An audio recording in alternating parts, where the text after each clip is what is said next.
Paano ang tamang pag-park ng isang automatic vehicle? Okay, so yan po yung content natin today. Disclaimer lang, pag expert ka na, masyado ka nang magaling magmaneho, alam mo nang lahat, well, this is not the channel for you. So, mabuti pang wag ka na manood, okay? So right now, nasa patag tayo na kalsada. Okay, so hindi to pataas, hindi to pababa, even po yung kalye. Kaya ko po ito binabanggit, may kinalaman po kasi ito doon sa atin gagawin today. Yung tamang pag-set ng gear or ng shifter pag tayo ay magpa-park na. As in, hindi na tayo andar, iiwan na natin yung car. Maybe for overnight, for a couple of hours. So parking na, ibig sabihin. To park and to stop completely. Ito kasi P. Ito yung park, ano? Alam naman natin lahat na dyan natin inilalagay. Kapag complete stop, bababa na tayo sa car, we'll go on with our business, trabaho, o matutulog na tayo, iniiwan talaga natin yung kotse, ano, sa parking lot or sa parking space natin nang nandyan yan. Okay? And we all know na kailangan din natin i-handbrake, of course. Now, ano ang tamang setting? For example, nakadrive tayo, umaandar tayo, nakababa handbrake. Okay, umaandar tayo, no? So, andar tayo. Here we go. Okay, galing tayo sa drive na mahaba. Tapos biglang nasa bahay na tayo. Oops, stop na. Alright, as I've said, nasa patag tayo na daan, okay? Patag to, walang tendency na umatras ang kotse or umabante ang kotse mag-isa. Patag, okay? So ngayon, ano po ang tamang pag-park? Paano ko yan isiset? Saan ko ba dapat ilagay yan? Or ano ba dapat kong unahin? Okay, karamihan ng questions, ano bang una? Park? Handbrake? Then bitiwan mo na yung foot brake? Okay na ba yon? So yun ba yung tama? So yun yung mga questions. Okay, explain ko. Mali po unahin yung park. Okay? Tapos handbrake. Ibig sabihin kasi, yung mga, hindi syempre, mga baguhan, hindi pa sanay, from drive, ilalagay agad nila sa park. Okay? Tapos, bibitiwan nila yung foot brake. Magi-engage na yung tinatawag na gear lock. Meron po talagang lock yung ating transmission na sarili. Hindi po talaga aabante o aatras yung kotse mo, lalo pag nakapark ka sa mga pataas o pababa na kalye. Okay? Kasi may gear lock siya. It can really stop the vehicle. Okay? So, ipuprove ko yan na yung gear lock alone can stop the car from moving, no? Kasi nga nakapark. Yun po yung gear lock. Yung lock na yun humaharang doon sa ngipin ng mga gear. Gumaganyan, bumabara po siya, lumalock siya doon sa gear. Syempre pipigilan yung gear, hindi po andar yung kotse. Well, I will prove na hindi to umaandar pag nakapark. Okay? Watch. I will prove that by giving a car a little push. Wala pong handbrake yan, nakapark lang tayo, meaning yung gear lock alone lang yung naka-engage. So as you see, tutulak ko po itong si Wigo and you'll observe. Yon, hindi po siyang maandar, oh. Tinutulak ko po yan with force kasi naka-engage yung ating gear lock. Okay, so that's the gear lock alone. Naka-engage po ang gear lock natin, again sa patag na kalye, ha. So meaning, walang chance umandar yung kotse natin kung hindi mo lang itutulak din. Okay? So, meaning flat. Kaya ganon. Okay? So, ngayon, yung gear lock, we had proven, no? Proven na talagang pinipigil niya yung kotse. Pag nakapark lang, walang handbrake yun, ha? As you see. Okay? Alright, explain ko kung bakit dangerous po ito para sa ating transmission. Yung gear lock po kasi na tinatawag is nasa transmission po natin mismo yun. Nasa loob ng transmission yung mechanism. Okay, explain ko. By engaging the gear lock alone, maliit na lock lang po yun na humaharang sa gear para hindi siya umandar. Parang kalso lang po yun dun sa gear ng kotse na umiikot. Kaya hinaharangan yung gear na yun, titigil po siya. So sa madalis na, parang ito yung gear, no? Mga ngipin yan, eh. Ito yung gear lock, for example. Imagine nyo na lang po, no? Well, as I've said, I'm using layman's terms para maintindihan ng mga baguhan. Ito yung gear natin, mga ngipin. So pag may gear lock, nag-engage, humaharang po yun. Ganyan po yung gawain ng gear lock. Okay? So ngayon, iniiwan mo yung gear lock alone na hindi assisted ng handbrake. Alam mo naman natin yung handbrake, yung preno yan sa mga gulong mismo. Yung gear lock alone, pag iniwan mo yan mag-isa, well, siguro sa patag na kalye, no, wala masyadong risk. Dahil patag nga, hindi naman yan naandar eh. What if nagpark ako sa pataas, sa inclined, o sa slope? Diba? So yung car mo ngayon is mas mabigat. Imagine the effort of the gear lock na in-explain ko.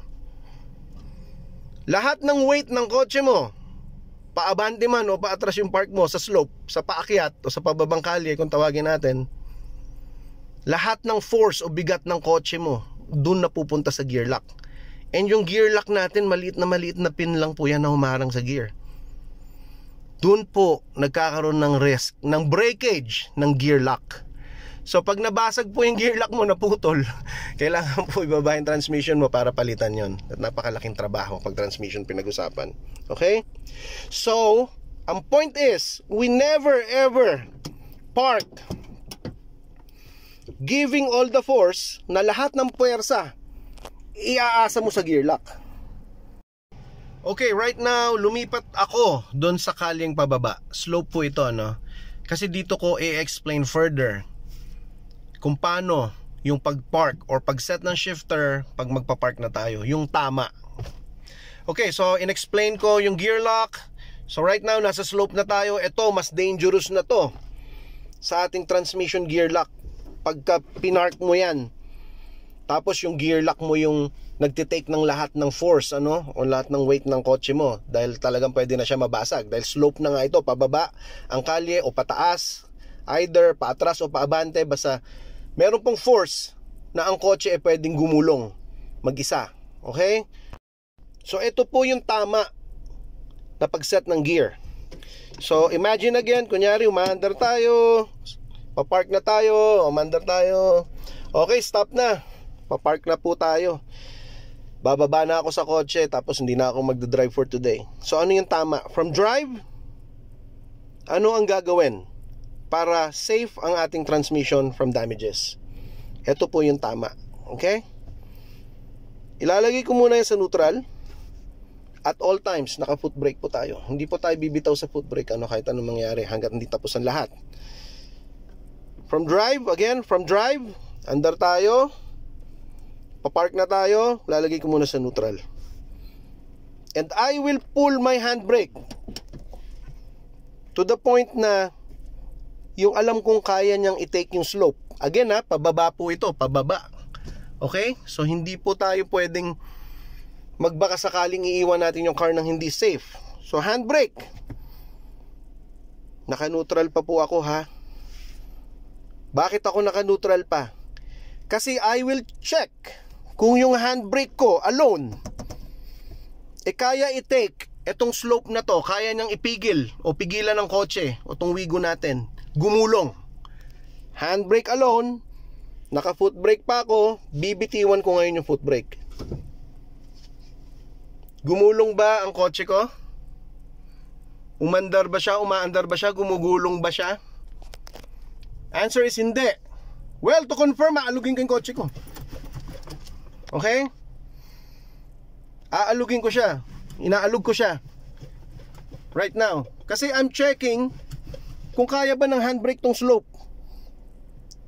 Well, na-check ko. The handbrake alone can carry the car or can stop the car from rolling. Meaning, secured na yung car ko sa handbrake pa lang. Okay? That's the time ako maglalagay sa park. Pero again, balik tayo sa foot brake. Apakan mo ulit yung foot brake mo kasi dadaan tayo sa reverse eh. Pag dumadaan po kasi sa reverse, hindi naman tayo lahat mabilis mag-shift, which is hindi rin maganda yon. Masyado kang mabilis mag-shift. Kasi bakit, di ba? So, dadaan yan sa reverse. The reason, you need to secure again. Lagi tayong safe sa safety part, ano? Sa safety, sa safe side. Step on the brake. Hindi ko na ginalaw yung handbrake kanina. Mag-shift ako ngayon to park. Dadaan kasi yan sa reverse. Kaya pag dumaan sa reverse yan, mag-i-engage na naman yung gears, saka po ako magpa-park.